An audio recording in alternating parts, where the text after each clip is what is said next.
Pemimpin itu kan seorang imam, terus kemudian kan biasanya harus laki-laki. Kira-kira bagaimana, Mas? Waduh. Dan juga ada juga teman kita yang lebih punya kecenderungan ke 02. Misalkan kemarin ada Pak Fauji ya di kelas Rono. Nggak tahu independen atau memang nggak jelas ini anak-anak muda ini. Jangan-jangan nggak jelas Ya ini. karena memang sebenarnya nggak boleh secara etika. Lah, kalau etika kan kembali ke orangnya masing-masing. Mau melakukan itu ya monggo. Saya sempat mikir sampai kapan Muhammadiyah itu jadi pemadam kebakaran. Waktu Gimana itu, Mas, ketika maksudnya? Menarik nih.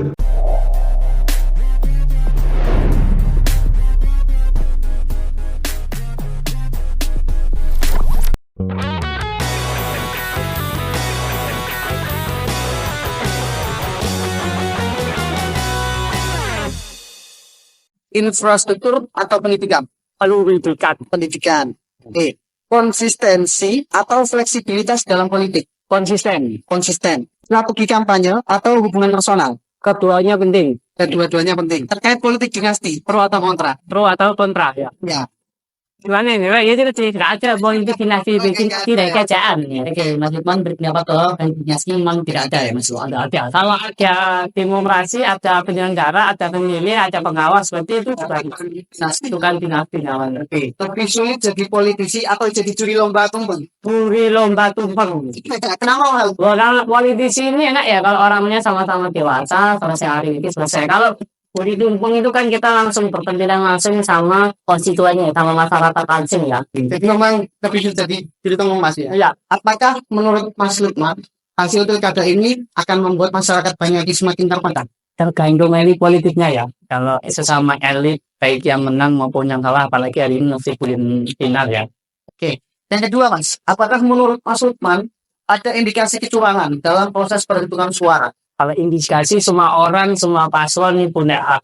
Namanya juga indikasi, merasa coblos. Cuma untuk kontestasi hari ini ya kemungkinannya kecil ya. Karena di tingkat bawah itu kan ada KPTL atau pengawas. Bila masa sekian banyak orang di situ mau dikompetisikan juga. Ya, sulit. Oke, selanjutnya, apakah Mas Lukman setuju bahwa politik dinasti berperan besar dalam kemenangan salah satu paslon dalam hal ini yaitu paslon 01 atau dan Di Indonesia ini pakai sistem demokrasi ya, ada pengawas pemilu, ada penyelenggara pemilu, ada saksi masing-masing kontestan. Itu sudah nggak ada lagi namanya politik dinasti. Dinasti itu kan pemilihan langsung ditemuinan. Nggak ada proses pemilihan, nggak ada perputaran penjara, nggak ada pengawasan. Pokok punya keturunan ya. Kalau di kerajaan, oke, monggo ada. Kalau sudah praktek proses demokrasi, ada penyelenggara, ada pengawas, ada pemilihan langsung. Berarti nggak ada lagi namanya politik dinasti. tidak, Mas. Apakah Mas Lukman percaya bahwa ada polarisasi masyarakat akibat persaingan politik ini akan sulit disembuhkan dalam waktu dekat? Percaya tidak percaya ya tergantung tadi saya sampaikan di awal, tergantung elit politiknya ini. Karena masyarakat ini dan apa kata para elit ini, bahwa masyarakat ini dilayani dengan baik, segala kebutuhannya tercukupi, maka pesta ini akan usai.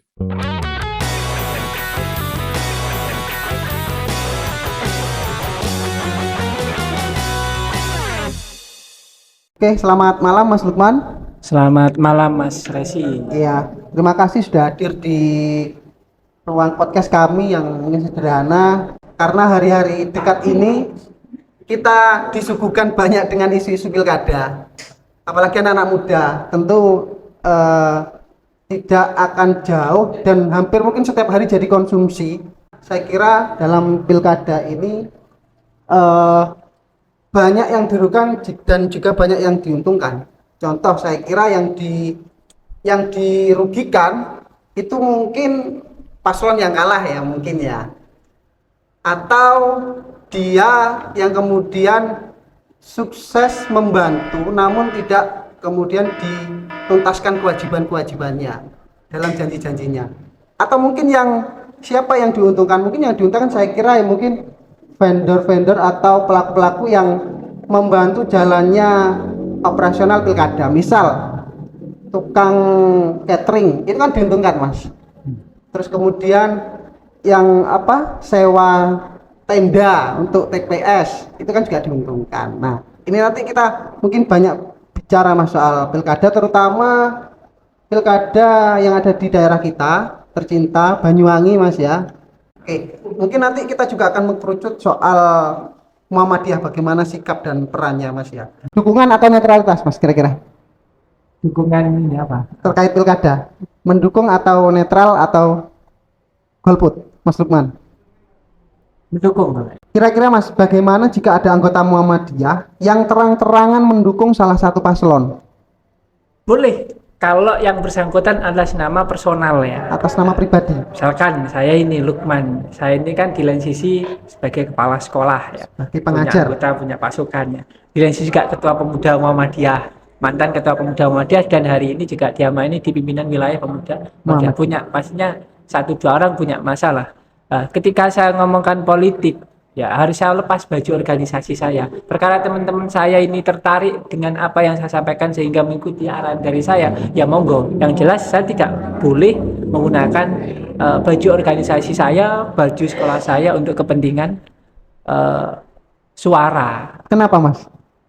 Ya itu nggak etis, memang aturannya demikian di Muhammadiyah apalagi. Iya. Saya ini punya hak politik ya, hak suara ya. Tapi organisasi saya ini kan tidak. Cuma terkadang orang terjerumus di sana. Mentang-mentang jadi figur organisasi sehingga dia punya masanya dimobilisasi untuk memenangkan salah satu paslon. Apakah itu boleh secara organisasi? Sebenarnya nggak boleh. Secara etika, kalau etika kan kembali ke orangnya masing-masing. Mau melakukan itu ya monggo. Kalau enggak ya sila nggak apa-apa. Di saya ini saya punya masa, saya arahkan salah satu. Itu kan kembali ke personalnya masing-masing. Oke. Haji mumpung Mas Lukman dia pasukan akeh eman-eman kalau nggak dikondisikan. Itu kan kembali ke personalnya masing-masing. Kalau saya kebetulan berusaha seprofesional mungkin. Ketika saya jadi pemuda Muhammadiyah ya saya harus menjadi pemuda Muhammadiyah yang baik. Ketika di sekolah saya harus menjadi kepala sekolah yang baik. Ketika jadi masyarakat dan punya hak pilih, ya berarti saya harus menyuarakan hak pilih saya kemana. Oke.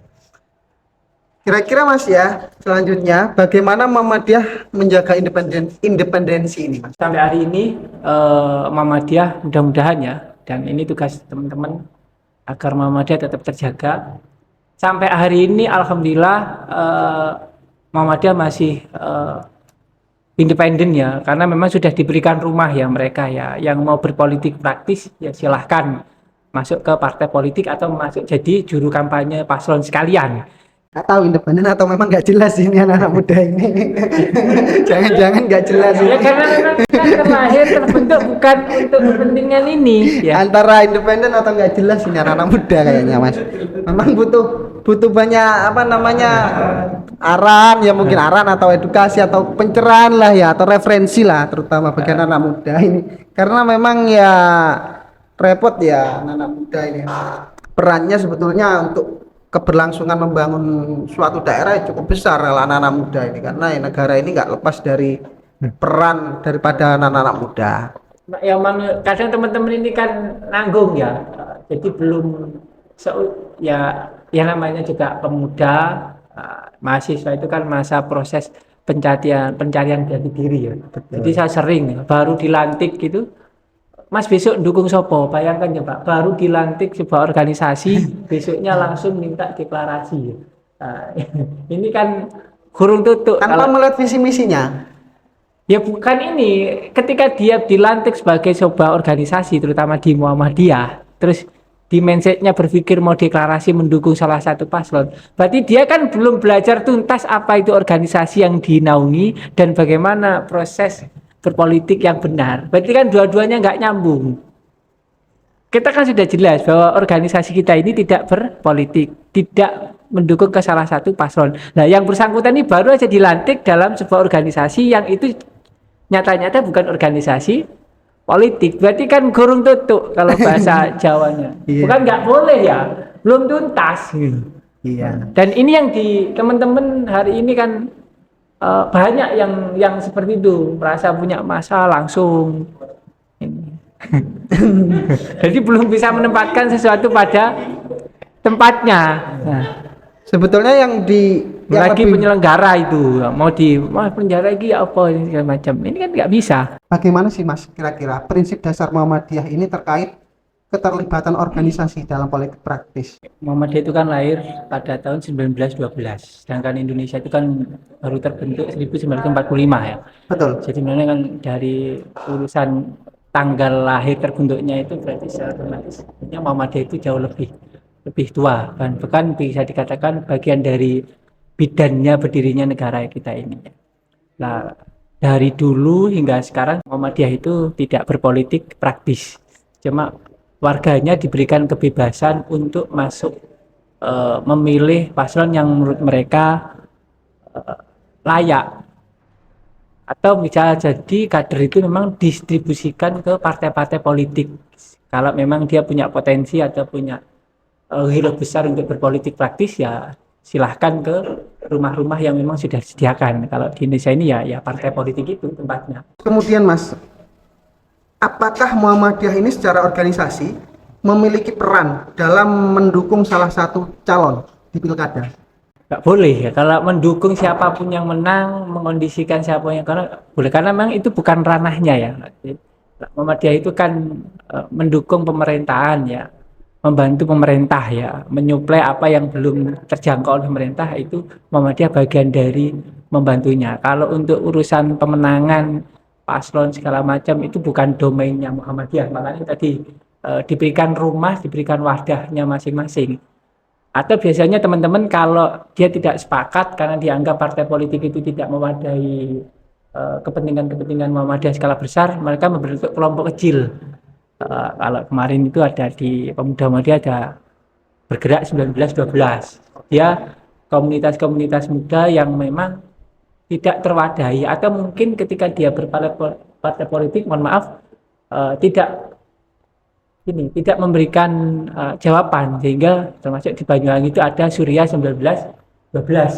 Jadi mereka ini orang-orang Muhammadiyah yang tidak berafiliasi ke partai politik, mereka itu kan punya hak juga untuk memilih, sehingga dia kita wadahi, kita kumpulkan apa sih kepentingan mereka. Banyak ya kader Muhammadiyah yang ikut atau terjun di dalam partai sebetulnya ya? Banyak Mas ya? Oke. Namun Muhammadiyah hanya memberikan sikap atau menganjurkan warganya untuk memilih. Kalau golput Mas, misal golput itu tidak melanggar undang-undang ya. Tidak melanggar undang-undang. Tapi bagi warga Muhammadiyah, golput itu bukan pilihan ya.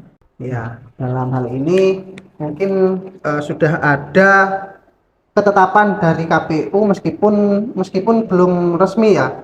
Tapi kan sudah di pleno ya kemarin ya sama KPU tuh bahwa sudah ada salah satu paslon yang menang, yaitu Bu Ibu Mujiono dengan perolehan 52,11% atau 404.366 suara. Sedangkan paslon nomor 2 yaitu Ali Maki mendapatkan 47,89% atau 371.688 suara.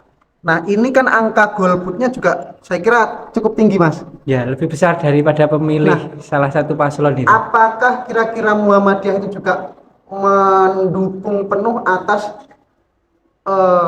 agar angka golput ini rendah kira-kira? Ya, berarti itu pembelajaran buat semuanya ya, terutama para paslon. Ya. Pembelajaran, dan juga ini bagian dari proses politik yang bisa menjadi shock terapi ya, bahwa namanya incumbent itu belum tentu mampu, dan juga pendatang baru juga jangan dianggap remeh, termasuk juga bagi mereka yang hari ini kalau dilihat ini sebenarnya kan ya eman ya, berarti bisa jadi 500 orang yang tidak memilih itu tidak menemukan calon yang tepat ya, mungkin yang tepat menurut mereka, dan mereka punya hak untuk itu. Di kedua paslon ini mungkin tidak bisa memuaskan ya, memang siapapun memimpin pasti nggak sempurna ya. Muhammadiyah ini kira-kira ada ini nggak Mas, misi untuk mengurangi angka golput kira-kira? Kalau secara organisasi nggak ada ya, nggak boleh ya. Memang itu hak prerogatif ya, mau milih si A monggo, mau milih si B monggo, atau dianggap si A si B ini tidak dianggap bukan representasi untuk kepentingan yang bersangkutan, sehingga dia memilih untuk tidak memilih keduanya, ya itu kan hak yang bersangkutan juga. Dan Muhammadiyah tidaklah melengkapi ketiga-tiganya ya. Nggak boleh Muhammadiyah itu melarang orang untuk warganya untuk tidak memilih ya. Bahkan dianjurkan untuk memilih ya. Apa atau bagaimana kira-kira pandangan Muhammadiyah terkait dinamika politik lokal yang ada di Pilkada Banyuwangi ini? Ya mudah-mudahan ini buat keduanya dan pembelajaran ke depan tadi itu yang nanti kalau dikatakan tadi menang belum ya, karena itu masih sebatas rekapitulasi kabupaten, masih ada waktu nanti untuk salah satu paslon yang merasa dirugikan untuk melakukan banding, itu kan masih ada proses lagi ya, sehingga nanti baru ditetapkan. Jadi untuk hari ini sebenarnya belum ada pemenang, itu kan hasil rekapitulasi ya, jadi belum ada penetapan. Nanti masih ada betul. waktu. Masih kemarin perhitungan ya. Masih perhitungan, masih pleno, belum ditentukan itu. Dan ini masih ada jeda waktu untuk masing-masing paslon mungkin merasa dirugikan atau apa segala macam, itu masih ada waktu sebelum sampai nanti ditetapkan. Kalau kita memang berdasarkan keputusan KPU nanti yang ditetapkan, misal Bu Ibu misal ini Mas. Bu itu kan perempuan Mas. Bagaimana pandangan Muhammadiyah Mas? Pemimpin itu kan seorang imam, terus kemudian kan biasanya harus laki-laki. Kira-kira bagaimana Mas? Waduh, itu urusan bukan domain saya. Justru kita ini harus berimam pada perempuan nanti. Dalam hal apa dulu ya, makanya itu kan bukan domain saya, itu kan majelis tarjih kan. Bahkan kalau di tingkat Jawa Timur ya, ketiga-tiganya itu juga serikandi semua, perempuan semua loh Mas. Ini kan pelajaran juga buat bapak-bapak. Ya, kan memalukan sebenarnya. Punya calon harusnya ya. Ini kan yang salah perempuannya atau yang bapak-bapaknya yang nggak berani. Nah, iya, ini evaluasi besar ini berarti. Kenapa kok laki-lakinya justru tidak muncul di tingkat provinsi? Ini kan sebetulnya juga penting dibahas. Oke, kira-kira Mas ada arahan khusus nggak kemarin di pilkada? Di pilkada ya? Iya. Kalau saya kemarin memberikan arahan kepada teman-teman ya, yang mau ke kanan ya silahkan, yang mau ke kiri juga silahkan, bahkan Muhammadiyah harus memfasilitasi keduanya. Jadi kemarin misalkan ada teman kita yang kecenderungan memilih ke 01, ya Muhammadiyah harus memfasilitasi. Dan juga ada juga teman kita yang lebih punya kecenderungan ke 02, misalkan kemarin ada Pak Fauji ya di wilayah Serono. Saya mewanti-wanti betul kepada Muhammadiyah, siapapun yang berpihak kemanapun dalam kontestasi ini ya harus difasilitasi, didukung dalam artian jangan dilarang, karena itu boleh-boleh saja. Iya. Integritas juga penting ya Mas ya. Kira-kira Mas penting mana Mas?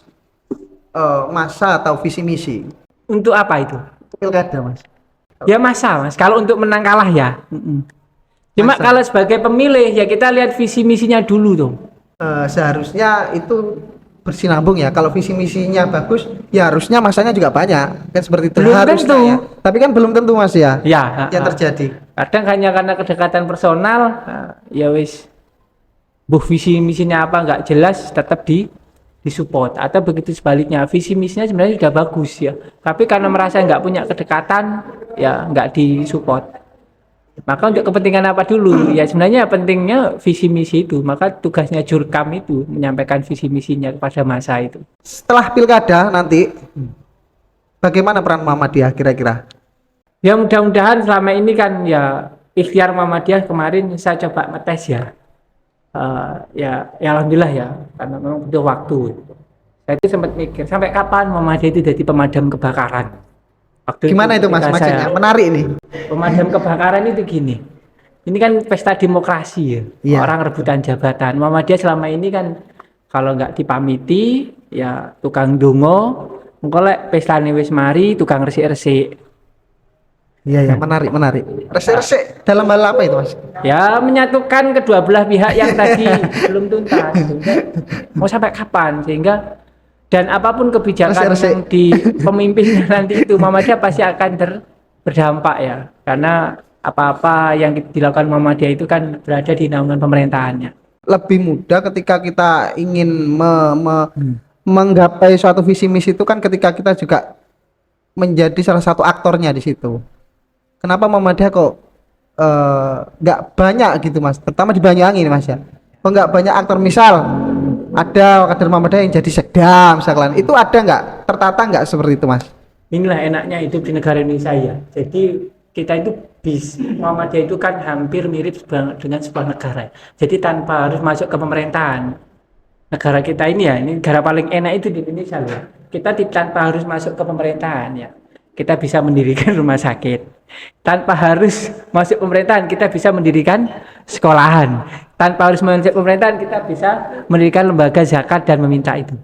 Jadi sebenarnya masuk atau tidak masuk itu sebenarnya ya kembali lagi ke personal masing-masing. Bagi saya, bagi mereka yang punya keinginan masuk pemerintahan, ya silahkan. Bagi yang mereka merasa bahwa Muhammadiyah sudah cukup, apa kita ini sebenarnya? Substansinya bukan jabatannya berarti Mas ya. Bukan jabatannya, kalau Muhammadiyah lebih ke esensi apa yang bisa diberikan. Betul. Dan tanpa harus masuk pemerintahan, kita sudah bisa memberikan banyak. Misal kita bisa mendirikan panti asuhan, kita bisa mendirikan rumah sakit, kita bisa mendirikan universitas, kita bisa mendirikan banyak hal yang itu sebenarnya tanggung jawab pemerintah. Nah, tapi Muhammadiyah diperbolehkan untuk itu. Karena keduanya ini ya sama-sama diuntungkan dan sama-sama jalan. Maka tidak ada Muhammadiyah apakah harus masuk atau Muhammadiyah di kompetitornya pemerintah, itu nggak boleh. Karena mindset yang salah.